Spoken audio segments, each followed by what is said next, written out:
Hi, welcome to session 4.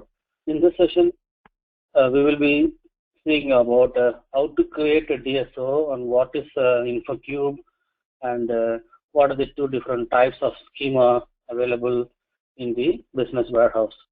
So in the last class, we saw that how to create info objects for the data which we are going to load from the flat file, and how do we create the application component, data source, source system, everything, right? So you can go back and see what we did in session 3, part 1 and part 2. At this moment, we will go ahead and see. We'll move forward and see how the objects are created in the PW so that we can load our data from the data source into the DSO. Okay. So let's go to the log into the system right now. All right. Okay. So I already logged in, and then we are in the RSA1 screen. And as I said, there are 3 different types of DSO available. So we're going to see what are the 3 different types of DSO, and then how to create one of them, right? So that we can load the data. Okay.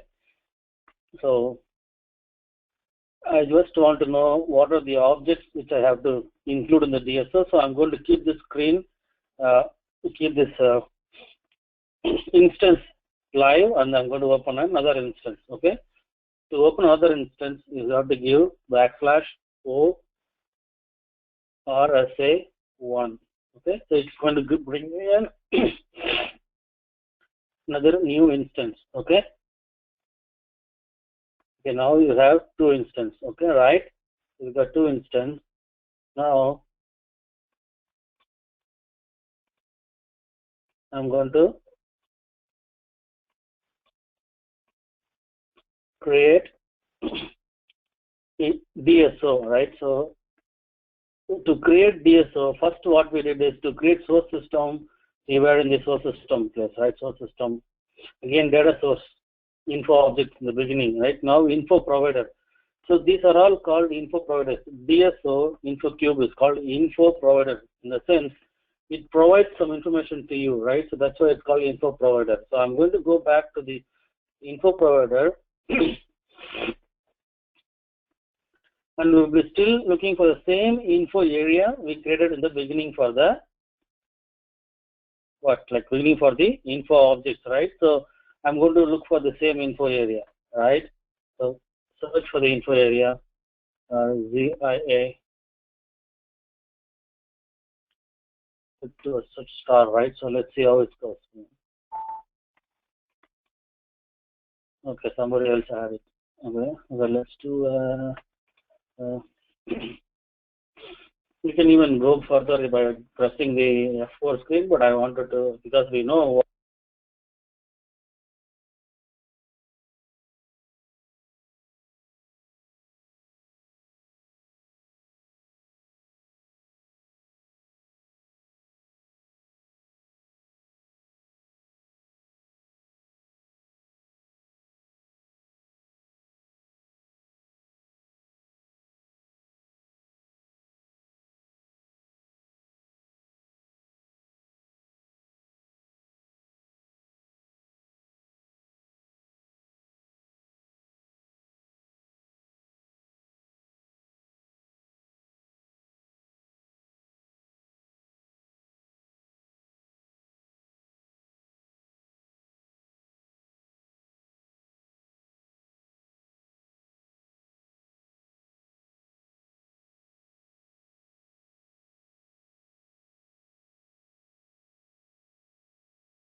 All right. Okay. So now what we're going to do is we clicked, to bring in the objects, right?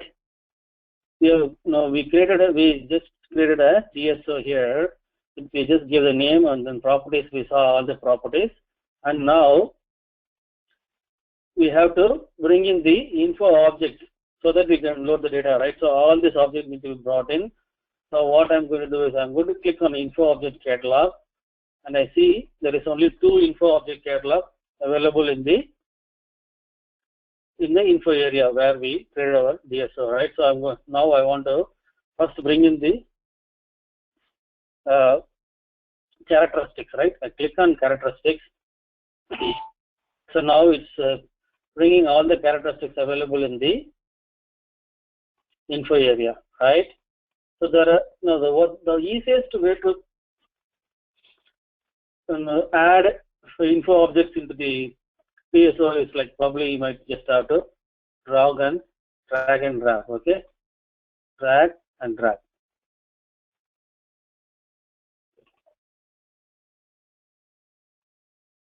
Just drag and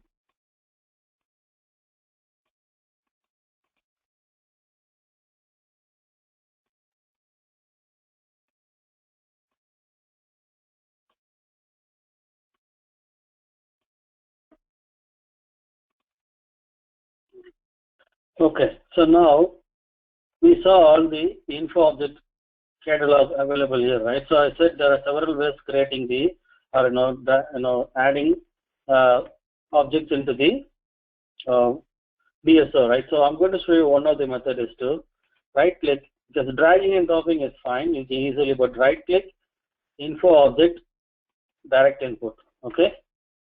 So now I want to see. So you should know what is a data field and key field. So let's try something, right? So I'm going to say this one, like Z E A G E1 and enter. So it brought in here, right? Okay. So now next thing we'll do. Okay. Another one is same place. The data field, right click, info object, direct input.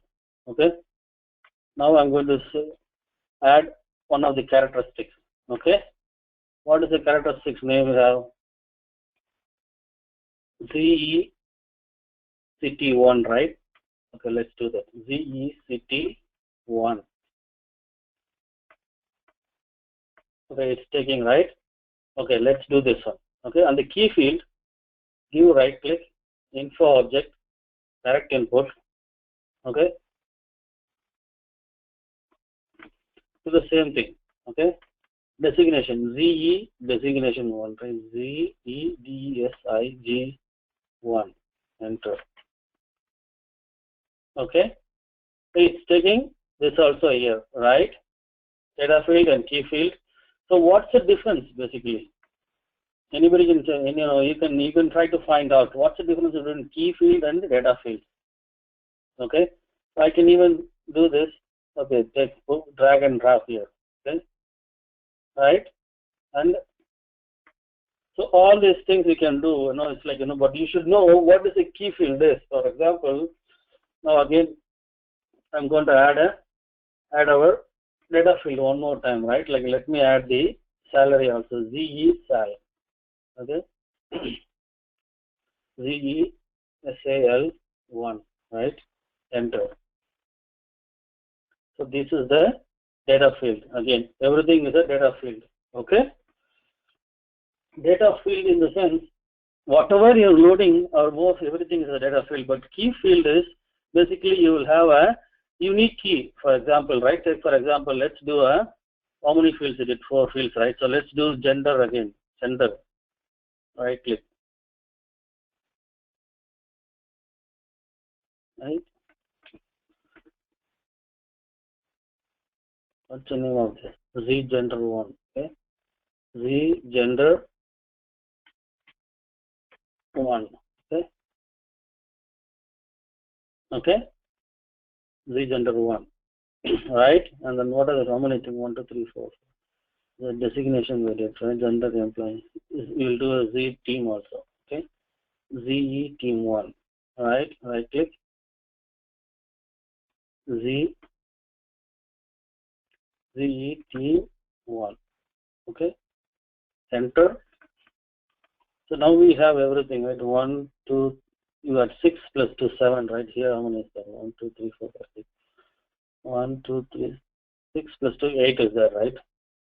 Okay. We got the salary is there, salary, and then age. What else is missing? Designation we have. Gender.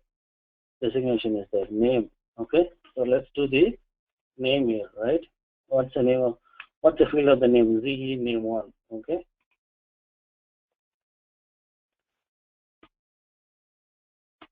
ZE name1.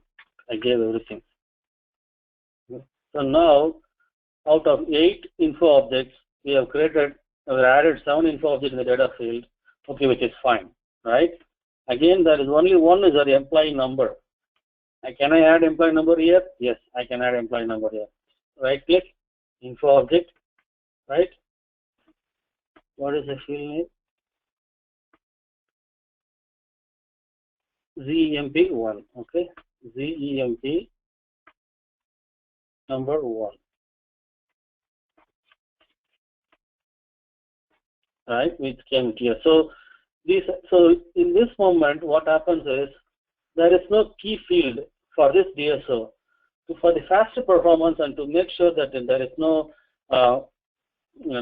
redundancy in the DSO, we have to have at least one key field. It's fine if we don't have also. So what I'm going to do is I'm going to take the employee number and then put it in the key field. So now employee number is the one which should be unique, right? Always employee number should be unique, right? So we cannot have a same employee number for 2 person, right? So now I have the employee number, so it will always check for the uniqueness of the unique data records, right? If I say unique data records, click yes, then it will, for sure it will take, okay? You guys can try either way. Just try this with doing unique records, right? It says that check modeling type as write optimized, because if you say unique data records, it only write optimized can be unique data records. Okay, so I'm going to change this one. Okay, this key field is for what? Key field is for our performance, faster performance. Okay, so now I created the DSO. So now I want to know whether everything is correct or not. Just let me check this one. Okay, click on the check button here. So it says that, okay, when you see green, then you are fine, right? So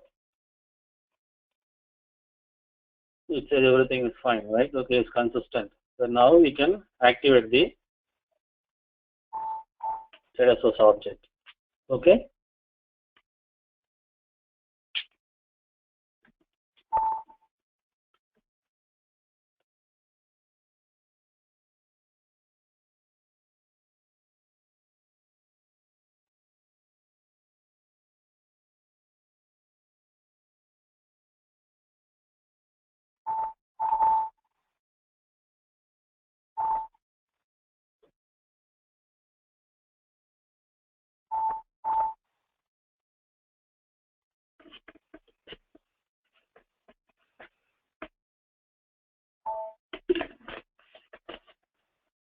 Okay, so now it says that there's an yellow, it says what is it giving, let's see and see, right? So now the object is activated. The case you see is active or unactive, executable, but even then still it says something right here. You have to see. When you say yellow, it's a warning. Basically, it's a warning. And let's see what it says. It says that creating export data source dependent object info object is this salary, right, as a fixed currency. Okay. So when we created info object for G salary, we gave it as a USD, right? So it says that you are given it as a fixed currency, and there is no translation possible. In the sense, if you want to change this currency into some other country type, then it's not possible. That's what it's telling. Okay, so So that's actually a warning, because you should not ask, you should not, when you try to load data first time and with the USD, and second time if you load into Canadian dollar or something else, it will not work for us, because it's the default, we give it as a USD. Okay, that's what is giving us a warning. Okay, otherwise the DSO is fine. Okay, now you see, I'm not going to load data right now. Let me create the let me teach about what is a star schema and what is an Infocube, and we create Infocube also. Then in the next class we will load data from the data source into the DSO and then to the Infocube. Okay, let's go to the so until DSO level everything is fine, right? Until DSO level, these are all two-dimensional. Okay, the two-dimensional, and it is very similar to the table only. DSO is very similar to the table only, but that is not what we require in the business warehouse. Business warehouse needs something called three-dimensional data, so that you can you can have a different perspective or view the data in a different perspective, right? In multiple perspective, whichever way we want it. Right. So for that, business warehouse brought in something called star schema. Okay, star schema in the sense, the beginning SAP just started with a classical star schema. Okay, this would be a little bit difficult to understand right now, but eventually when you go further down, you will be able to find out. Okay, so in the I'm giving an example here, right? You can see this example. The star schema, what's the star schema? It's basically, star schema is a combination of a fact table and dimension table. Okay, so fact table and dimension table. Fact table means, you can see here, all the transaction data are available in the fact table, right? The customer ID, product ID, store ID, price, quantity, everything is available in the fact table. So the fact table is a transaction data, and this is, this will change. Basically, this will change every now and then, right? At least these two will change every now and then, right? The store, the product, the price and the quantity, product ID, those things will change every now and then. So these are at least these, these two will change, right? Production, price and quantity will change, right? But when it comes to the customer ID, product ID, store ID, that will not change every now and then. Okay, so what happens is, every unique key, probably this is the key field, you can say. Okay, so the key field will have further data, the detailed version of the data. For example, take for example customer ID C001, right? Okay, so C001 is basically a customer name, customer number, right? And then the customer name, and then the gender and the region.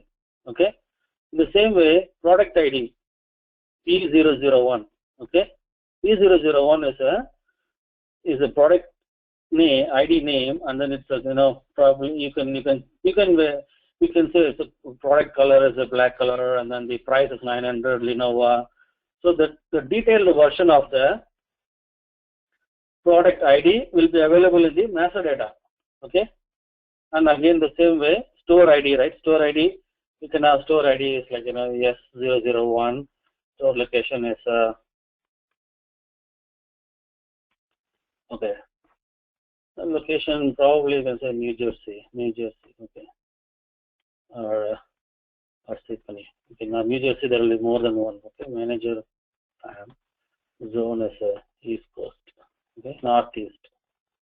All right. So here, this is how SAP or the business warehouse works. Okay, so basically it has a fact table, and then fact table consists of the transaction data plus the unique ID of the master data, and then the detailed version of master data available in the dimension table. Okay, so this is a classical star schema in the sense. In the beginning it was like this, right? So there is advantage and disadvantage of using the classical star schema. We will see in the next tab. Okay. So this is how the system works here. Like the business warehouse works here. For example, this is a simple star schema, right? When you go to the another star schema, you have here dimension. For example, the same fact table, correct? Same fact table has product quantity. Again, for the customer ID, product ID, and store ID, instead of having the exact value of the customer ID, it's using a dimension. It's using an index here. Basically, it's using an index.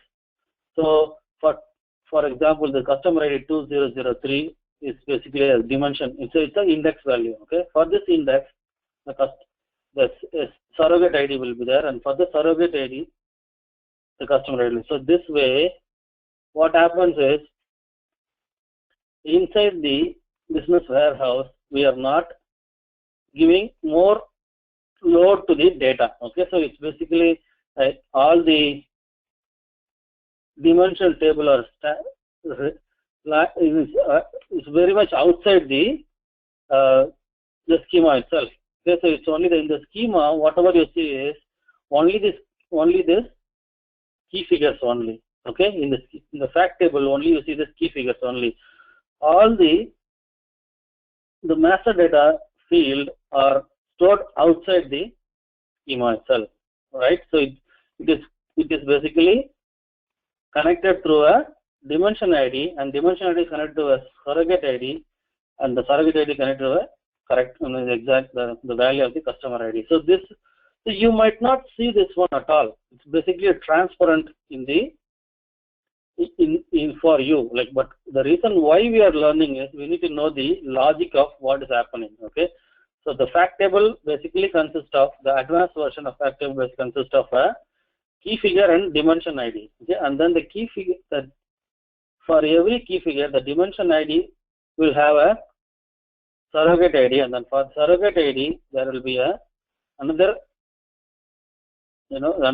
reference to the customer ID or store ID or product ID. Okay, this is basically another version of a star schema. So this is just for the understanding only. Okay, just we don't have to really get too much boggled on it, but you can look through this screen and then try to understand what's going on, how it is being connected. But finally, eventually, you will not see this one in a transparent. It's a transparent. You won't be able to see in your business warehouse here. If you go and see here, you will not see anything.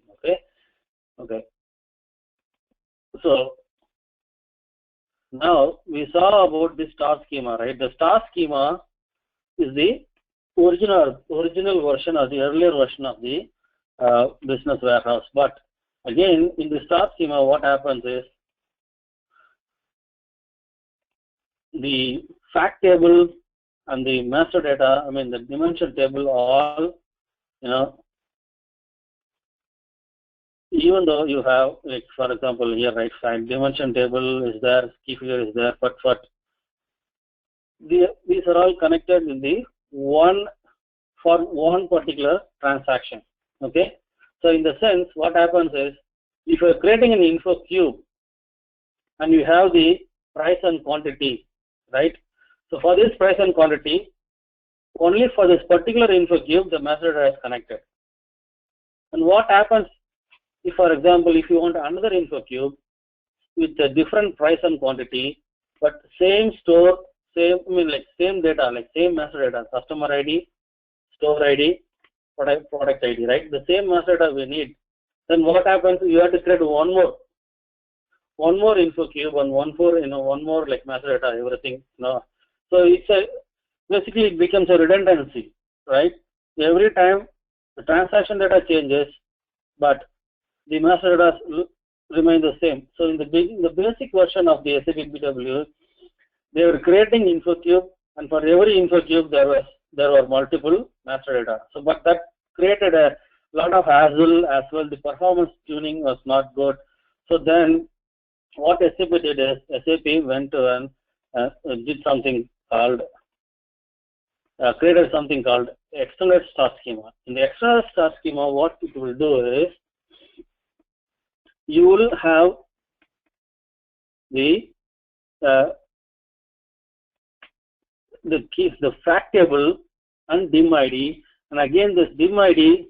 These are the, except for this, everything else is basically a external star schema. Okay, so what is happening here is external star schema means the transaction table, transaction data is only available in the fact table, and the master data is lying really outside of the fact table itself. So what happens every time you create an Infocube, so that Infocube will be connected to the same master data.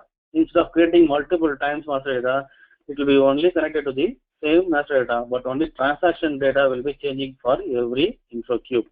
Okay. So here you need to know something called, for the external star schema is mostly used for the creating Infocubes only. Okay. And this is the most important thing we should know. In a star schema or in an Infocube, you can have maximum of 233 key figures. Okay, and maximum of 2, but nobody will have 233. Maybe there are scenario, but 233 would be will reduce your data retrieval in a high very slow. Like the data retrieval will be really slow when you're doing the 233 key figures in this same Infocube. Okay, and then a dimension. So this is the key figure, right? This is the key figure, right? So you can have 233. Okay, so dimension can be 16 dimension. You can have like this, like 1, 2, 3, like in the way 16 dimension you can have in a Infocube. Okay, so out of 16 dimension, 13 is the customer defined. Okay, 13 is the user defined, and then 3 is the customer defined. So customer defined means SAP customer defined, right?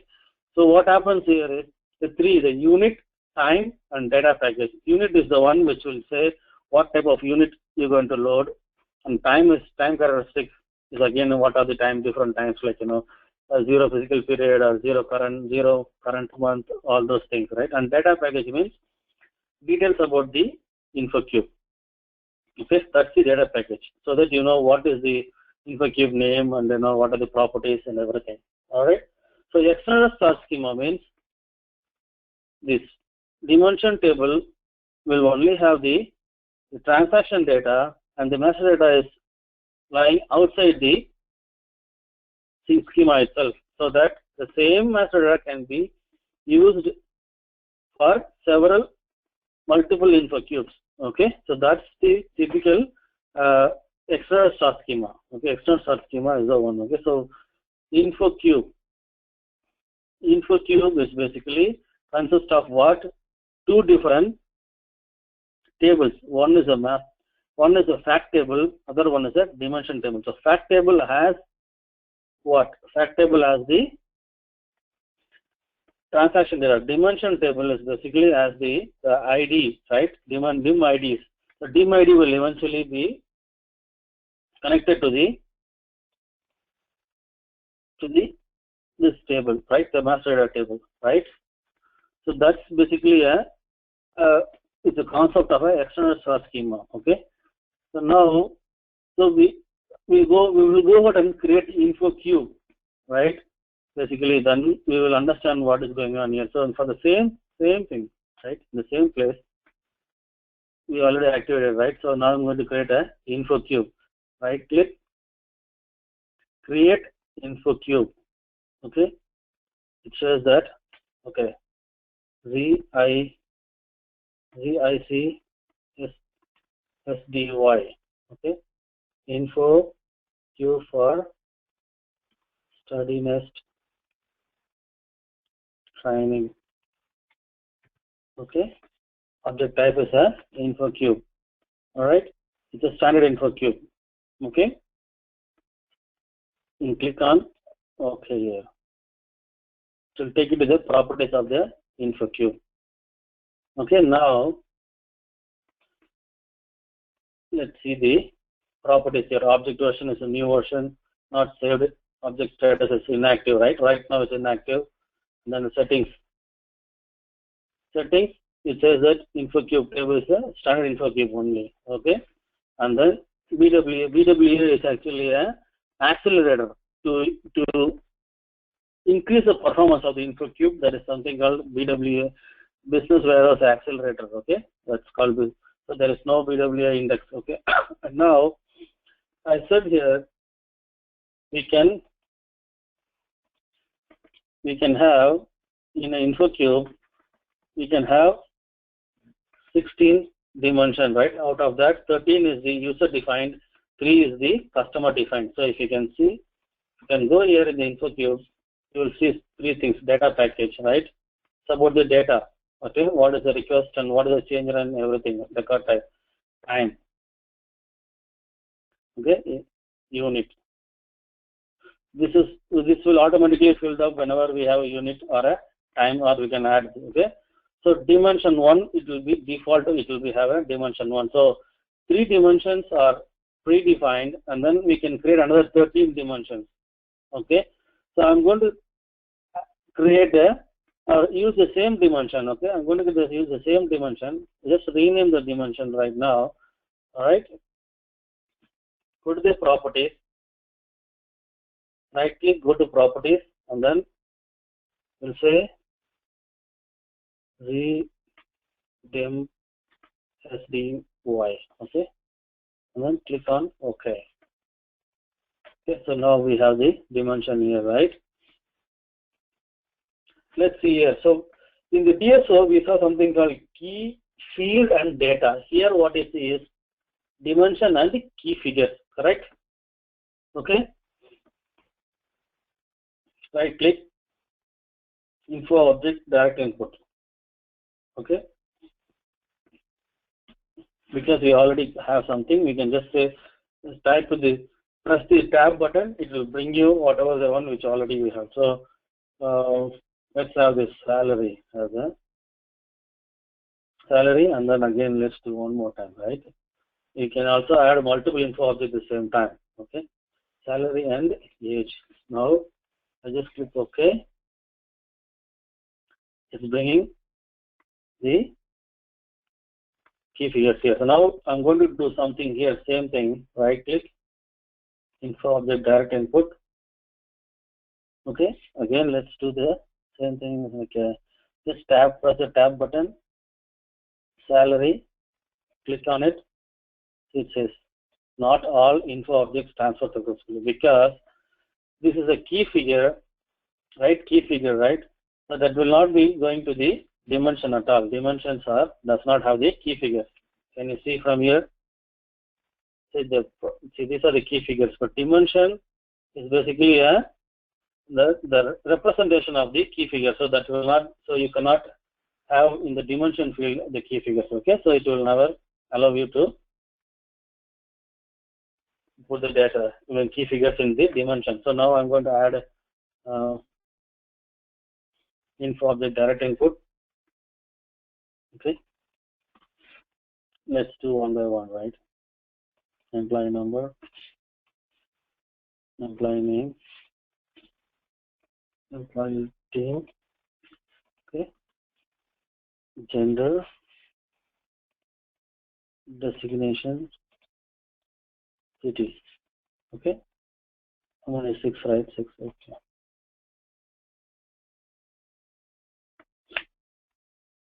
Okay. So these are not filled up, right? So whenever we have a time characteristics, it will be going to this dimension, and unit characteristics, in a sense, in DSO, it was giving a warning, right? It was saying that okay, there is a warning that the salary, whatever we have created the info object, is a fixed currency, USD. If in case we have given it as a 0 currency, then the 0 currency object will be loaded in the unit field. Okay. Okay. So now I'm going to check it again. Let's check that what's going on. So it says everything is fine, right? And